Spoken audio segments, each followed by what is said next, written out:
সাইফুল ইসলাম আলিফ খুবই তরুণ একজন আইনজীবী ছিলেন। মাত্র 6 বছর ধরে তিনি প্র্যাকটিসে আছেন।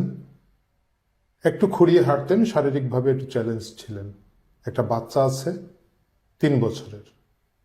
জানা যায় তার স্ত্রী সন্তান সম্ভবা, যে বাচ্চাটার জন্ম হবে কিন্তু জন্মের পরে বাবাকে আর কখনো দেখবে না। এই আইনজীবী আলিফ, তরুণ আইনজীবী আলিফ নিহত হয়েছেন সম্প্রতি চট্টগ্রামে। চিন্ময় দাস প্রভুর জামিনকে কেন্দ্র করে যে বিক্ষোভ হয়েছিল তারই সূত্র ধরে। এতক্ষণ পর্যন্ত ঠিক ছিল, কিন্তু আজকের একটা খবর খুব অবাক করলো। অবাকটা হচ্ছে, আইনজীবী সমিতি যে তদন্ত কমিটি করেছিলেন, এই তদন্ত কমিটির প্রত্যেকটা সদস্য অব্যাহতি চেয়েছেন। তারা চেয়েছেন বিচার বিভাগীয় তদন্ত। এখানে এসে রহস্য তৈরি হচ্ছে, আলিফ কার জন্য প্রাণ দিয়েছিলেন, কিসের জন্য প্রাণ দিয়েছিলেন, কেন এই তরুণ আইনজীবীকে হত্যা করা হয়েছিল, এই বিষয়ে কি আদৌ আমরা জানতে পারবো? অনেকগুলো প্রশ্ন কিন্তু এখন এখানে মিলছে না।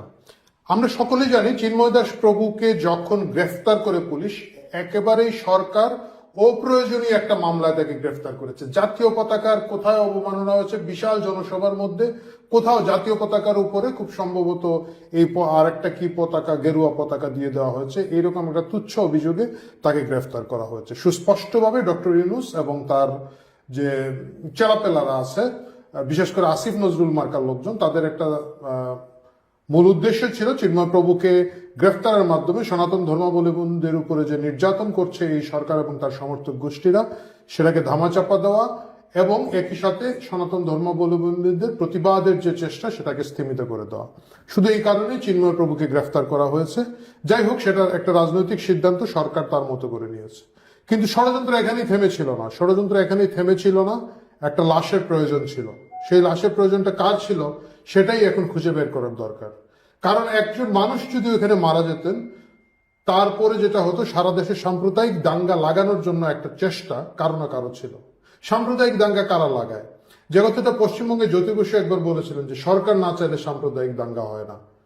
বাংলাদেশে সাম্প্রদায়িক দাঙ্গার দরকার ছিল, কারণ ডক্টর ইউনূস মিজারেবলি ফেল করছেন প্রশাসন চালাতে, পুলিশ চালাতে, এবং এইসব কারণে তাকে একটা সাম্প্রদায়িক দাঙ্গার দিকে যাওয়ার জন্য এই সরকারের কিছু লোকজনের একটা চেষ্টা ছিল। অপ্রয়োজনীয় উস্কানি দেওয়া, অপ্রয়োজনীয় চিৎকার চেঁচামেচি করা, ধর ধর, মার মার, খা, রাজুতে আয়, জবাই করে ফেল, খবর করে ফেল, এই উস্কানিমূলক একটা চেষ্টা তাদের মধ্যে ছিল। এর ধারাবাহিকতায় কি চট্টগ্রামে এই আলিফের মতো তরুণ আইনজীবীর লাশের প্রয়োজন ছিল? কারণ আজকে এই যে তদন্ত কমিটি অব্যাহতি চেয়েছে, তারা খুব সম্ভবত চাপ নিতে পারছেন না, এটা আমার কাছে মনে হয়েছে। এইখানের মধ্যে আইনজীবীদের পক্ষে এখানে তদন্ত কমিটির প্রধান আব্দুস সাত্তার, উনি প্রথম আলোকে একটা কথা বলেছেন, আইনজীবীদের পক্ষে এই ঘটনার তদন্ত করা যাবে না।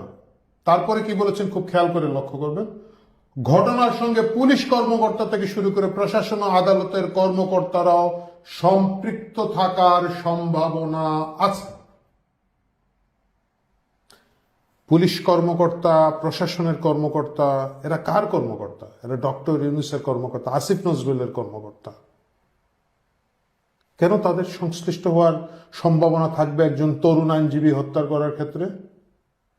আব্দুস সাত্তার আরো বলেন, কেন চিন্ময় দাসের মামলার শুনানি দ্রুত শেষ হয় নাই, ভার্চুয়ালি হয় নাই কেন, আগাম গোয়েন্দা তথ্য ছিল কিনা না, প্রিজন ভ্যানে চিন্ময়ের কাছে হ্যান্ডমাইক কিভাবে গেল, পুলিশ হেফাজতে কিভাবে বক্তব্য দিলেন, প্রিজন ভ্যানের মুখটি উল্টো দিকে কেন ছিল, উস্কানিমূলক স্লোগান কারা দিয়েছিল, এরকম আরো অনেক প্রশ্ন করেছেন আব্দুস সাত্তার। খুবই লেজিটিমেট প্রশ্ন, খুবই যৌক্তিক প্রশ্ন।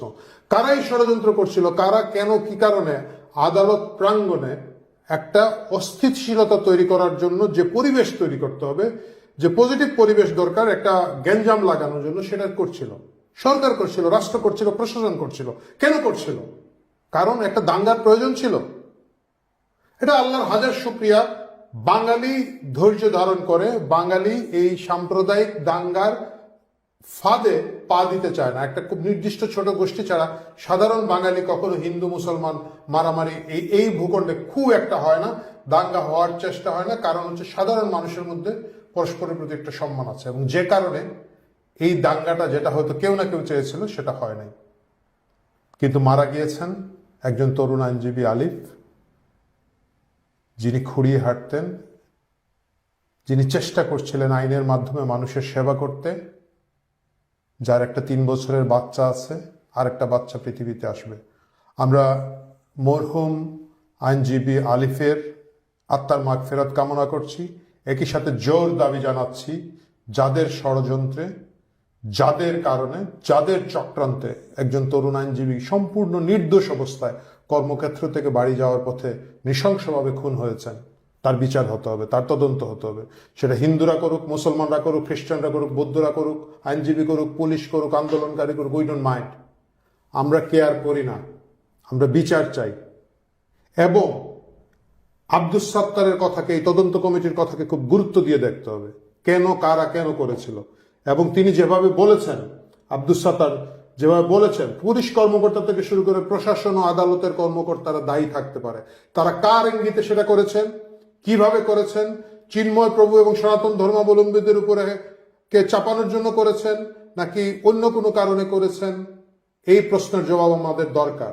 এই প্রশ্নগুলো যদি আমরা না জানি, প্রশাসন যদি এই গেমগুলো আরো করতে থাকে, আমার মতো, আপনার মতো, আলিফের মতো আরো অনেককেই জীবন দিয়ে এর মূল্য চোকাতে হবে, যেটা আমরা কেউ চাই না। প্রিয় দর্শক, ভালো থাকুন, কথা বলতে থাকুন, কথা বলার এখনই দরকার।